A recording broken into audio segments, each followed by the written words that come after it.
Hi, this is Joseph from NizhoniPhoto.com, and today we're going to talk about two tools at once, the graduated filter and the adjustment brush. So these are two really powerful tools and they are very useful. In fact, you could do almost all of your image editing right from these tools. You could do everything from these tools without even going into any of the other panels. That's how great these tools are. However, the way I use them and the way I would suggest that you use them is to first make your image edits in all of the panels, and then when you're done, use these brushes and filters to add onto your image to give them a little bit of extra pop. And that's what I'm going to do right now. We're going to start with the graduated filter. Now I can go into this tool by clicking this icon, but as you can see, the M key is actually the hotkey to get into this filter tool. Now, essentially what a graduated filter is uh, in the field, graduated filters are pieces of glass where half of it is dark and the other half is clear glass. And you would put that over your lens to maybe darken the sky a little bit, so then that way you won't get images where your skies and highlights are blown out, but your foregrounds are not properly exposed. But so by using that, you can get a more evenly balanced exposure. So it's pretty much the same thing in Lightroom, except the difference is that since this is a digital tool, we can slide this over our image and we have a variety of different settings, everything from temperature all the way down to sharpening.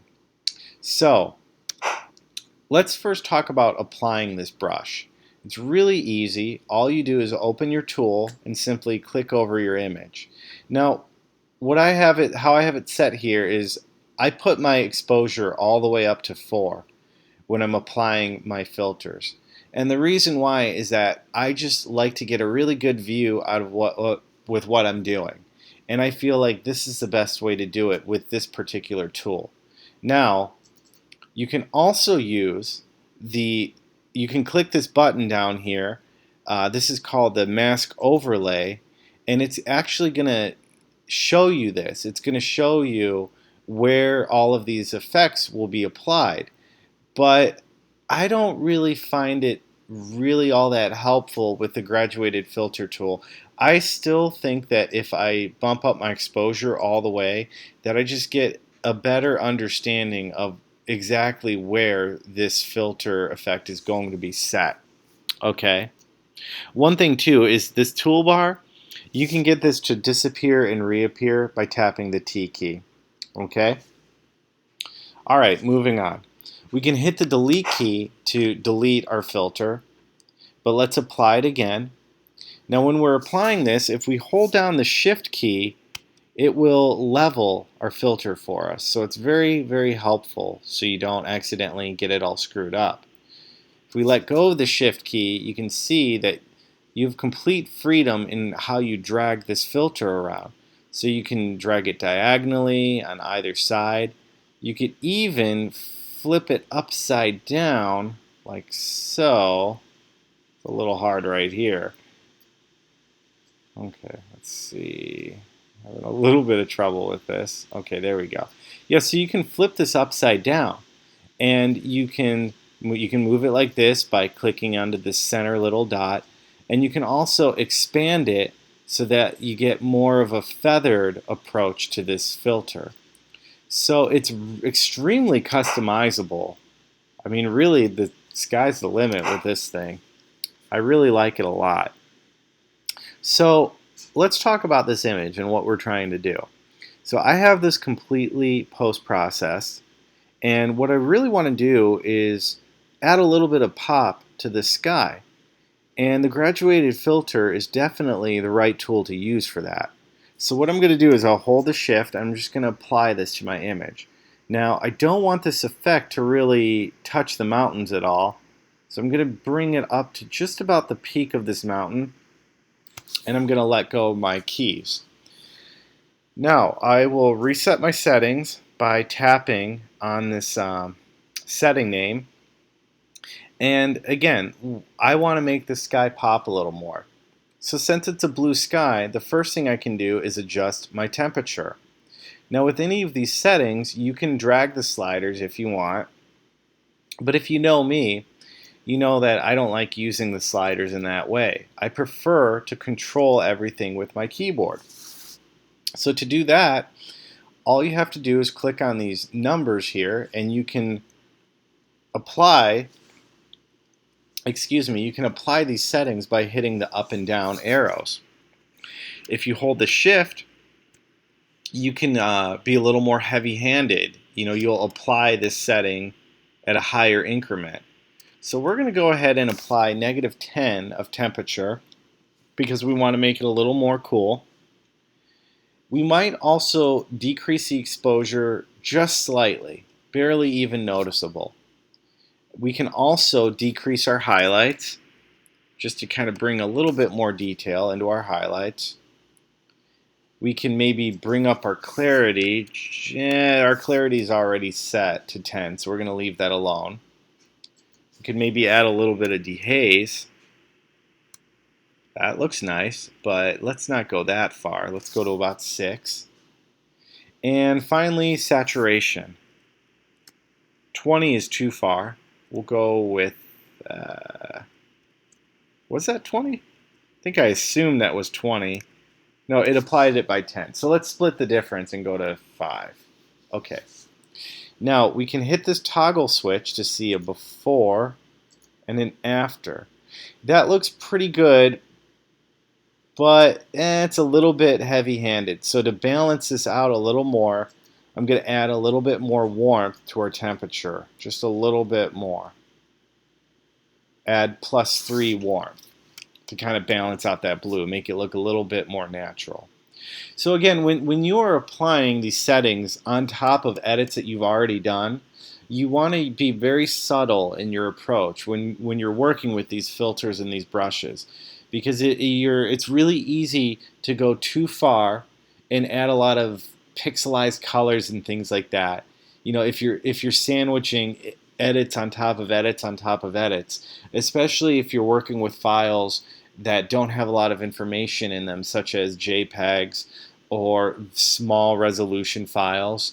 So you just want to be careful about how much you're adding into these images when you're sandwiching adjustments on top of each other. Okay, let's look at the before and the after again, and that looks really great. We'll hit this done key down here to finish off what we've done. Now let's go back into it just for 1 second, because I wanted to show you that we have this little gray tab here that shows us, if we hover over it, shows us this image overlay, and this is the actual edit that we've done. So if we click on this, you see here are all of our settings. So we can adjust everything that we do here by clicking back on this filter. We can also add as many filters as we want by clicking the new button. And now if we wanted to, we could just keep adding filters into Affinity, and we can just thrash our image if that's what we want to do to it. Okay, that's pretty much it for filters. Let's talk about adjustment brushes. So to get into the adjustment brush, you just click here, right here, or you can hit the K key. Now, as you can see, everything is the same with this brush. And how this works is essentially you're just painting over your image with this little icon here. I'm going to show you. See, we can just, my computer's a little slow right now, but we can paint over this image like so. Okay?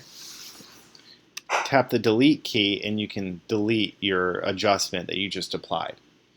But you see here we have some new tools. The size, what this does is it affects the size of your brush. Pretty simple. The feather affects the gradient between your effect and your actual image. So the larger your feather, the more natural it's going to look. But you don't want too much of a feather, so I usually keep mine in the mid-range. Flow is something that's a little interesting. What flow is when flow controls how much of your setting you apply with each brush stroke. So with exposure set to +4 and my flow set to 100, a single brush stroke is going to add the maximum amount of the setting here, of this exposure, okay? If we have this set to 50%, somewhere around there, it's going to set half of that setting, right? So you see, that looks a lot more natural. It's setting just half of that +4 exposure. But if we go over it again, it's pretty much setting up like another half of the setting. So it kind of layers on top of itself. To be honest, flows can be really helpful, but I'll show you the way I prefer to do these edits. I think this is far superior to using flow. What you do is, in this case, you use the mask overlay, okay? And then you make sure that you have this clicked auto mask. What this does is now when we hover over our area, it's showing us where we are applying this setting. Oh, I want my flow set to 100. Okay. You want to make sure that's set to 100. Okay. Now with image overlay, it's going to try to stay within the lines, okay? But if you were to go outside of the lines and you want to actually remove what you've brushed in, you just click on erase, and now, you see, in this case, you might want less of a feather. We don't want 100% of a feather. We only want about 40%. Now, everything that we're hovering over, we're painting away that effect. Okay, now, once you have your area selected, go ahead and reset everything to normal and turn off your mask, okay, your mask overlay. Now, let's say I wanted to brighten up this foreground a little bit. Now that I have my area selected, I just click on my exposure, if that's what I want to use, and I just tap the up key to kind of brighten that up a little bit. Okay, now again, subtle hand. Use a subtle hand. So we're going to go up maybe by +3 and call it a day with that. Okay, now just like with our graduated filter, we can add an additional filter on top of this by clicking New. Okay, we'll add our image overlay. We'll make sure auto mask is on. Flow is set to 100. And now what I want to try to do is I want to try to make this sunlight pop a little more on this mountain. So to do that, I'm going to just select just this area of my photo. Okay. Actually, I don't think I even want to select this area where the sun isn't hitting it too hard. I just really want to focus on the sun. So kind of paint that out a little bit. Okay. We'll take that off. That looks hideous. That's not what we want. We're going to double click exposure. We're going to reset everything. And so again, I want to make this sunlight pop a little more. So one thing I can do is I can add a little bit more warmth to this. That's a little too far. So let's back off a little bit. Let maybe go to about 8. Okay, we'll look at a before and an after. It looks pretty good. I might add just a little bit of saturation. Let's see what happens if I go way too far. Doesn't look too bad. So let's go ahead and add +15 saturation. Okay, and now we can look at a before and an after. And I feel like we've just added a lot of life to this image. So let's use our history panel and try to see if we can find what our image looked like before we even did any of these settings. So to do that, let's see, we're just going to go down to our first setting that showed us where we were playing around with the graduated filter.